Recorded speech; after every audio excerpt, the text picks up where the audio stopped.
really, as we're talking about making a choice between fear and love, I want to take you through a self-assessment. So I hope that you have a pen and paper, and I want you to give yourself on a scale of 1 to 5, what are you making these things mean, or where are you on this scale? So scale meaning never, and 1 meaning never, and 5 meaning very often. Okay, so you're going to rate yourself on these questions that I'm going to ask. You find it hard to say no, and you often find yourself helping and going out of your way for others and feeling hurt and resentful when they don't reciprocate. On a scale of 1 to 5, is that never for you? With 1 being never and 5 being very often. Do you find yourself overextending yourself for others and then feeling resentful or slightly hurt that they're not reciprocating? On a scale of 1 to 5, you're always worried about how others will perceive you. So you try to be perfect. You find yourself always in the process of making sure that something is absolutely right before you put it out there. And sometimes you never even put it out there because it never is right. On a scale of 1 to 5, how much does that reflect you? With 5 being very often and 1 being never. If someone doesn't respond to your message, you take it personally. You feel offended or hurt. The next one is when someone tells you, you know it, makes you feel rejected. When someone tells you no, it makes you feel rejected. So maybe someone doesn't buy what you're selling or whatever it is, you feel rejected. Or maybe you invited someone to do something and you feel rejected that they said no. You tend to find yourself saying, I'll do it for the exposure. So instead of selling your services, you're saying, I'll do it for the exposure. Or you're cutting the price just to like really low, I'll do it for the experience sort of thing. You feel uncomfortable to receive gifts and feel like giving something in return. So when someone gives you a gift, like you have to give them something, you feel almost obligated to give them something back. You constantly doubt yourself, and that keeps you from taking bold action and achieving your dreams. You feel bad buying expensive gifts for yourself. In fact, you wouldn't even dare buy yourself a $2,000 handbag, even if you had the money in the bank.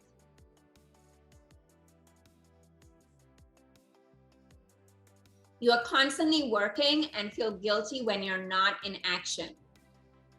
Like that little voice that tells you, you shouldn't be taking a vacation, or you should not be resting, like you should just be working and giving. You feel guilty if someone sees you on vacation or whatever.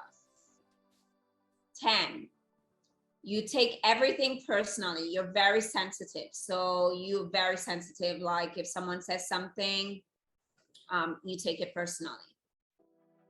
And I didn't want you to tally up your scores. So if you are scoring between 1 and 20, congratulations. You are a high value woman. And of course, we are all on the journey and always looking to improve, but you are well on your way. If you scored between 30 and 50, know that there is some work to do. I don't want you to feel down on yourself. It's just a new level of awareness. And to me, that is the most exciting part, that when we recognize like where we are, big transformations can happen. Like some of my clients who have gotten the biggest transformations have been those who were probably scoring the lowest or the most, because in this case, it's sort of backwards. And then they have that awareness that, oh my goodness, I need to shift those things, and things start to unfold really fast. So I want you to know that you're still in a really good place, because now you have the awareness of what needs to improve. So in terms of the first steps that you need to take in terms of being a high value woman, in fact, I want to define for you who is a high value woman. So a high value woman masters her emotions. So you are really introspective. and you are not ruled by fear. You are confident in yourself. You're not constantly doing to prove to everyone that you're ambitious or successful. You feel very secure in your capabilities, in your mastery, in what you bring to the table. You're very comfortable in charging a high value for your work because you know that you're absolutely worth it. You have certain standards and you are unapologetic for those standards, so you don't lower your standards, okay? You know what you want. You have a lot of clarity about your vision, about who you are in the world, and you are unapologetically showing up as yourself. You are not the type of person who waits for opportunities to happen. You go out and you get them, and you ask for what you want, okay? High value women take action, okay? And they know when to take action and when to lean back. So a lot of times you might find yourself constantly in action, constantly doing, constantly playing the Miss Independent role and not allowing to receive what you desire, right? But the high value woman understands that, you know, there is a balance between taking action and leaning back and allowing for things to come. And that's where the trust, the confidence, like you're so confident that this is going to happen, you're able to lean back in your Empress chair and really know that everything is unfolding as it should. A lot of times, if you're not relaxed, if you're like constantly feeling like if without you, it won't happen, and those sort of messages, it really is time to shift that. So I'm committed to helping you build a solid foundation based on love, passion, and purpose, and really to liberate yourself from the past, heal the wounds and the generational codes that really keep you in the cycle of not showing up as your powerhouse self, okay? Like we all have that powerhouse version of ourselves. And that is what you want to invite to the world. Don't wait for you to make $1 million to show up as that. In fact, this is why the money will come when you show up as your powerhouse self. Then you begin to attract things with greater flow into your life, okay? When you are confident and you're less emotional, you don't do so many things and take things personally. I want you to think about, like, where in your life have you been creating something or trying to create something, and it brings up a lot of emotion for you? It's like not manifesting yet, like you've been calling, but it hasn't happened yet. Like, what are the emotions that are surrounding this? Are the emotions more negative or positive? Do you feel relaxed whenever you think about it, or do you feel anxious? And one thing that I want you to know is that confidence is a knowing. A lot of people, like I had someone get on a call with me and say, you know, I really lack confidence. And what I say to her is sometimes it's not that you lack confidence.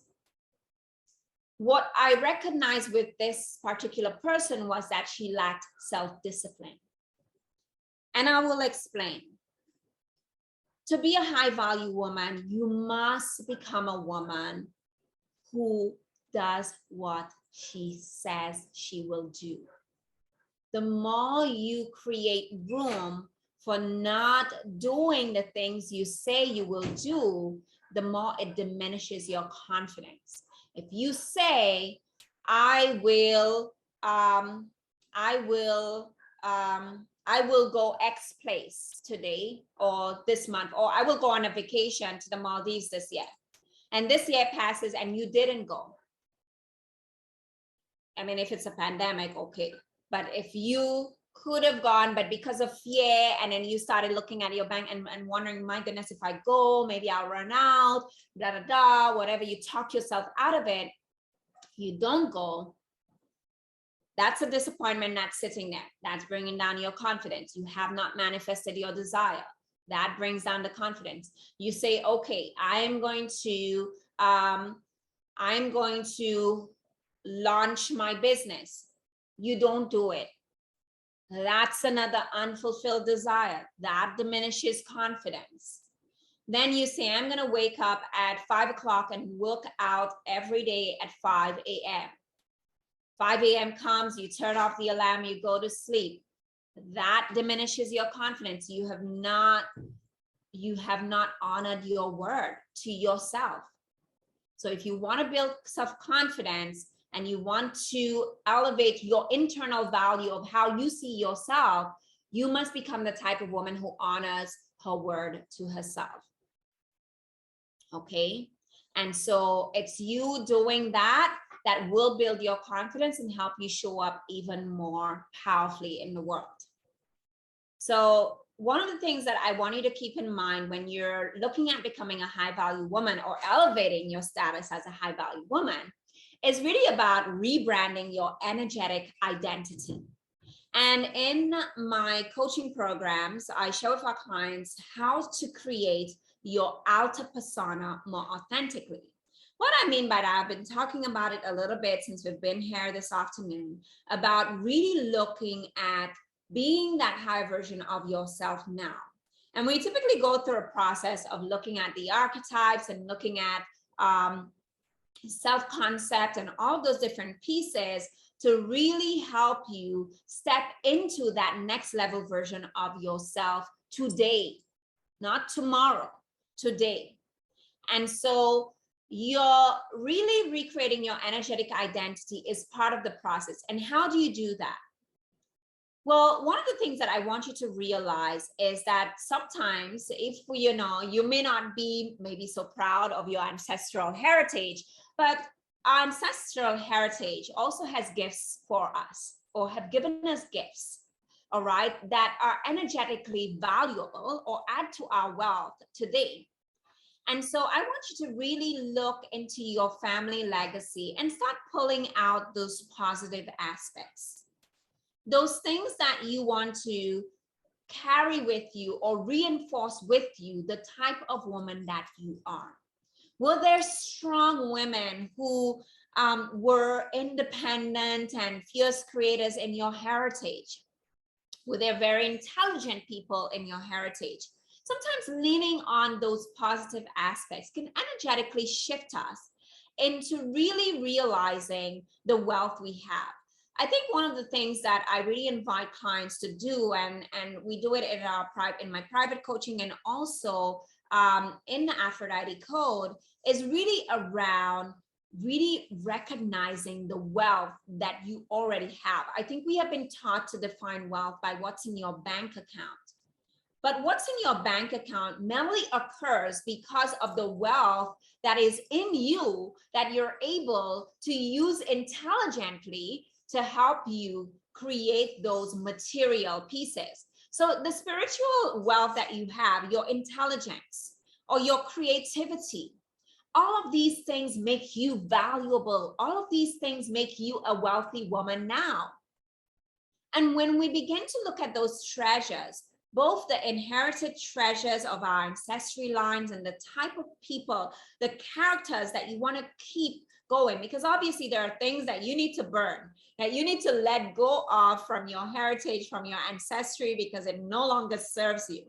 But there are treasures there that are meant to help you recognize the wealthy woman that you are today. Okay?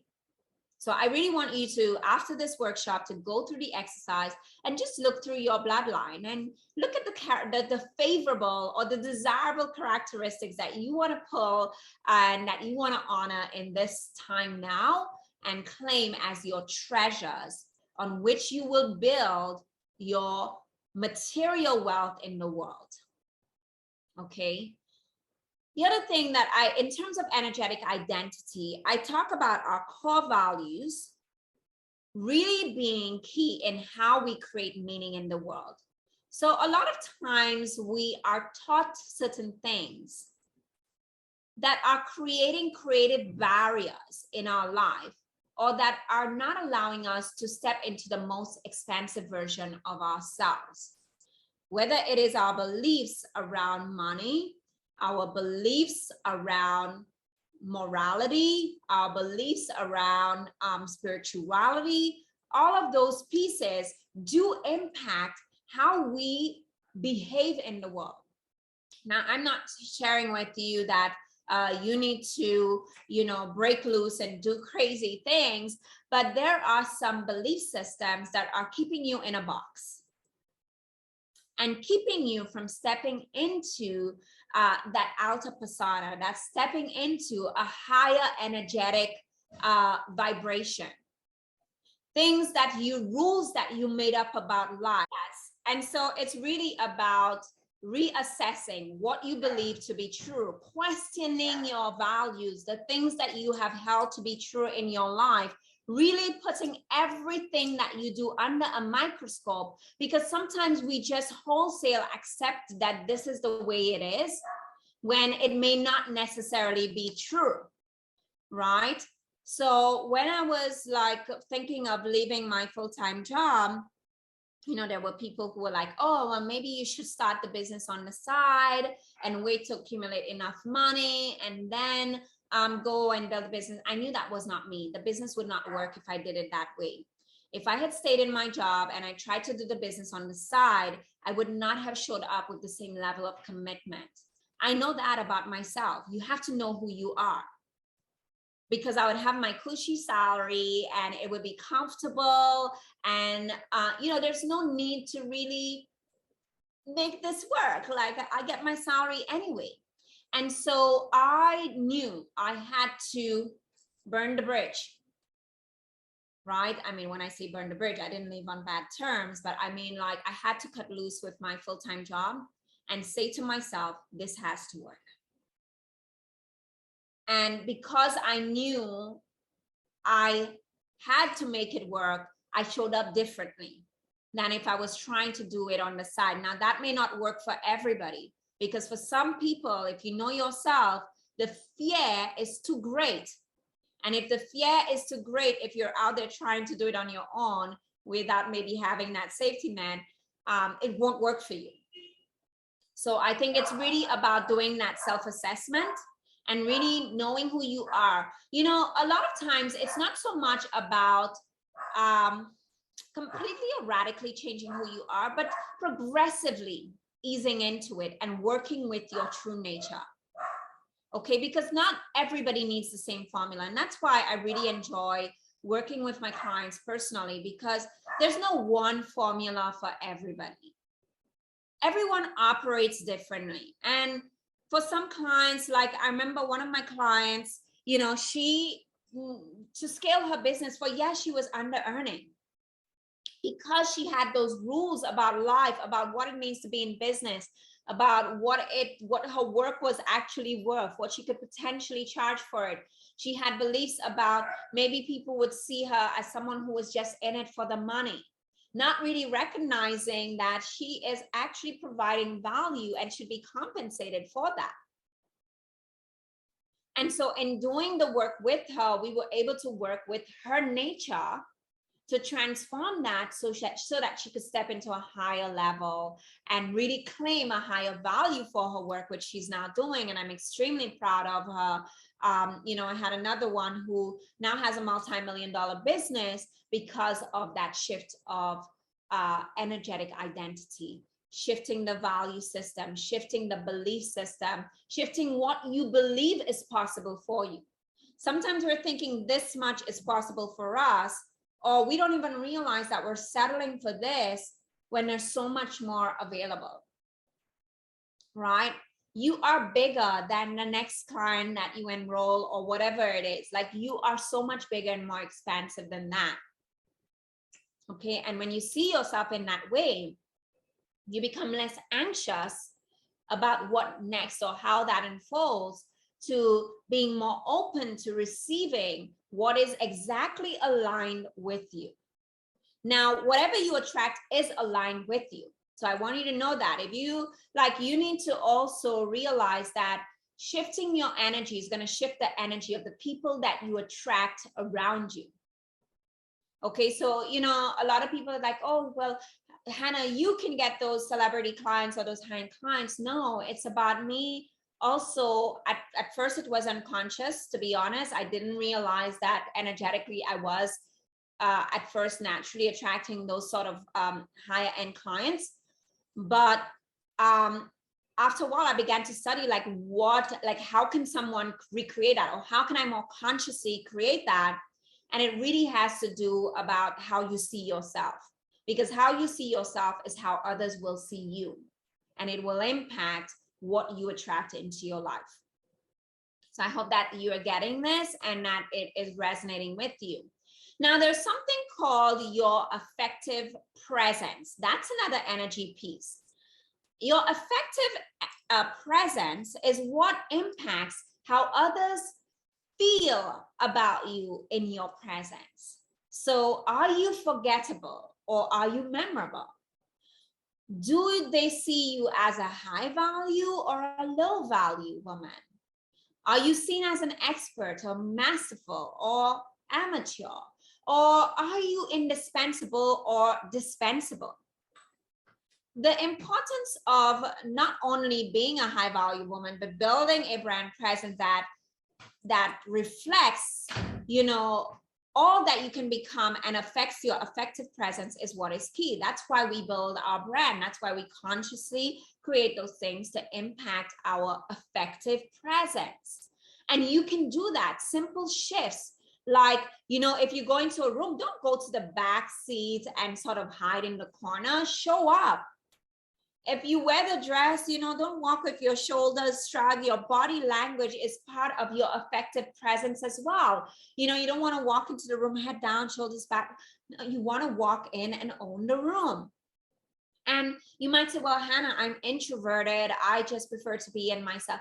Your commitment to yourself, if you're looking for growth in your career, you're looking to get connected, you're looking to build connections, you have to consciously in that moment build the persona of, this is what I'm here to do, and I'm going to show up with a bigger presence today. Okay, to become impossible to ignore, to become unforgettable, high value, sought after, interesting, fascinating. Okay, and you want to really be clear about, like, how do you want to be remembered? Who are you at the core? What are those attributes that you already embody that make you unforgettable? So in our programs, we have something called the Cultured Life Prep, and we also have something called the Personal Performance Assessment, where you go through like your alter persona. You go through assessing how to build that powerhouse presence. So any of you interested in that, you can also, after this session, you can book a consultation call to learn more about how we work with you on those pieces. The third part that I want you to be aware of is your impression management.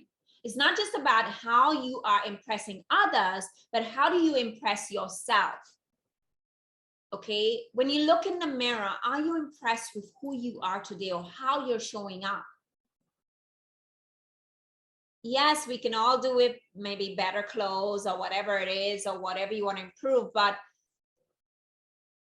in the absence of that, like, are you showing up in an energetic presence that you are proud of?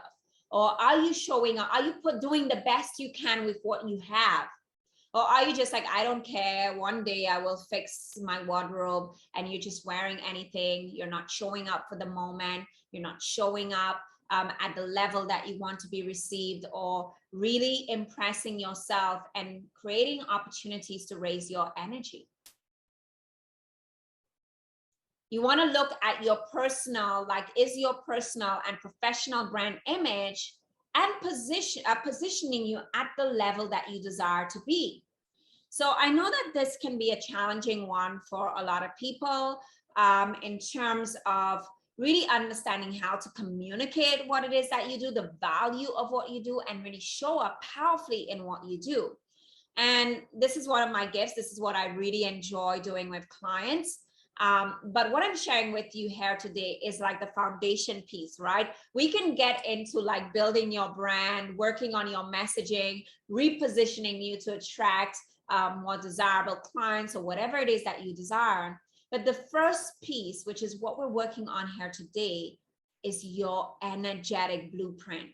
Who you are being.